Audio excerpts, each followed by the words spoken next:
അറിയാത്ത നേതാക്കന്മാരാരുമില്ല. അതുകൊണ്ട് പേരോ മറ്റോ പറയാൻ പോയാൽ കുടുങ്ങും. അതുകൊണ്ട് ഞാൻ പറയുന്നില്ല. എന്താപ്പത് കഥ?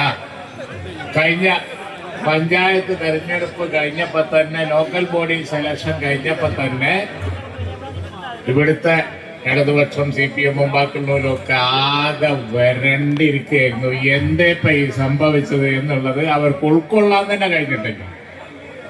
ഒരു 10-100 പഞ്ചായത്തുള്ളിൽ ചോറ് തിന്നപ്പോ 4 വറ്റ് വെല്ലുവിലൊട്ടി എന്ന് പറഞ്ഞതുപോലെ ഒരു 4 പഞ്ചായത്ത് മാത്രം ബാക്കിയൊക്കെ പോയി. സതീശന്റെ ഈ ജാഥ ഞങ്ങൾ പോകുമ്പോ അടിച്ച് തുടച്ചുള്ളതും കൂടി കൊണ്ടുപോകും എന്നുള്ള കാര്യത്തിൽ യാതൊരു സംശയവും. അതേ വരവാണ് വന്നുകൊണ്ടിരിക്കുന്നത്. UDF-ന്റെ ഈ ചില്ലത്തില് വന്ന് ഇതിലൂടെ ജാഥ പോകുമ്പോ പിന്നെ പറയേണ്ടി വരൂലല്ലോ. ഇവിടുന്ന് ഉറപ്പാണ് 100ക്ക് 100 സീറ്റും, അതായത് ഈ ജില്ലയിൽ നിന്ന് മുഴുവൻ സീറ്റും UDF-നാണ്. ഇന്നലെ ഞങ്ങൾ കോഴിക്കോട് മൈതാനിയിൽ പറഞ്ഞു, അവിടെയും ഇത് തന്നെയാണ് കഥ. UDF-നെ സംബന്ധിച്ചിടത്തോളം വലിയ ഒരു മുന്നേറ്റം ഈ സംസ്ഥാനത്തിന്റെ പുതുയുഗം പിറക്കാൻ പോവാണ്. സംസ്ഥാനത്തിന്റെ പുതുയുഗം, സംസ്ഥാനത്തിന് ഒരു പുതുയുഗം പിറക്കണം, പിറന്നേ പറ്റുള്ളൂ. യാതൊരു സംശയവും ആ കാര്യത്തിലില്ല. വല്ലാത്ത ഒരു ദശകാണ് കടന്നുപോയത്.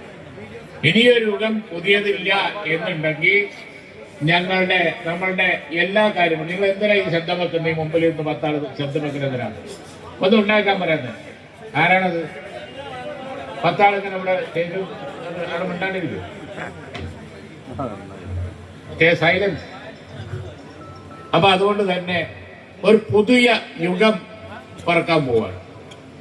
ആ പുതിയ യുഗം എന്ന് പറഞ്ഞത് എന്താണ് എന്നുള്ളത് ശ്രീ VD സതീശൻ ജാഥ തുടങ്ങിയ ദിവസം തൊട്ട് ജനങ്ങളോട് ക്ലാരിറ്റിയോടുകൂടി പറഞ്ഞുകൊണ്ടിരിക്കുന്നുണ്ട്. ഞങ്ങളുടെ നിലപാടിന് ക്ലാരിറ്റി ഉണ്ട്. അതാണ് ഇടതുപക്ഷത്തിന്റെ ജാഥയിൽ അവർക്കൊരു ക്ലാരിറ്റി ഇല്ല. അങ്ങോട്ട് പറയണം. കേരളത്തിൽ ഇനി പാവങ്ങൾ ഉണ്ടാവൂല എന്നാ പറഞ്ഞത്. പാവങ്ങള് പണ്ടേ നിങ്ങളെ ഡിക്ഷണറിയിൽ ഇല്ല എന്നുള്ളത് നാട്ടുകാർക്ക് മനസ്സിലായിരിക്കുന്ന കാര്യത്തിൽ യാതൊരു സംശയമില്ല. പാവങ്ങൾ കേരളത്തിലുണ്ട്, ഞങ്ങൾക്കറിയാം. വീടില്ലാത്തവരുണ്ട്, മലയോരത്ത് ജീവിക്കാൻ കഴിയാത്തവരുണ്ട്, കടലോരത്ത് തൊഴിലില്ലാത്തവരുണ്ട്, ദരിദ്രരുണ്ട്, പെൻഷൻ കിട്ടാത്തവരുണ്ട്. ഇലക്ഷൻ വരുമ്പോ ഒരു ഗഡു പെൻഷൻ കൊടുത്ത്, 2 ഗഡു പെൻഷൻ കൊടുത്ത്, കിറ്റും കൊടുത്ത് അങ്ങനെ ഭിക്ഷയാചിച്ച് കഴിയേണ്ടവരല്ല ഈ കേരളത്തിലെ ജനങ്ങൾ. അവര് അതിന്റെ ഒക്കെ അപ്പുറം നിലവാരത്തിൽ ജീവിച്ചവരാണ്, ജീവിക്കേണ്ടവരാണ്. IT-യിലും അതുപോലെ തന്നെ വ്യവസായ രംഗത്തൊക്കെ ധാരാളം തൊഴിലുകൾ ഉണ്ടാക്കിക്കൊണ്ട് ഞങ്ങള് ഉമ്മൻചാണ്ടിയുടെ കാലത്തും അതിന് മുമ്പും ഒക്കെ അത് കാണിച്ചു കൊടുത്തതാണ്. അത് കാണിച്ചു കൊടുക്കാൻ ഇനിയും ഞങ്ങൾക്ക് കഴിയും, യാതൊരു സംശയവും വേണ്ട. അതാണ് ഈ ജാഥയിൽ ക്ലാരിറ്റിയോടുകൂടി ശ്രീ VD സതീശൻ പറഞ്ഞുകൊണ്ടിരിക്കുന്നത്.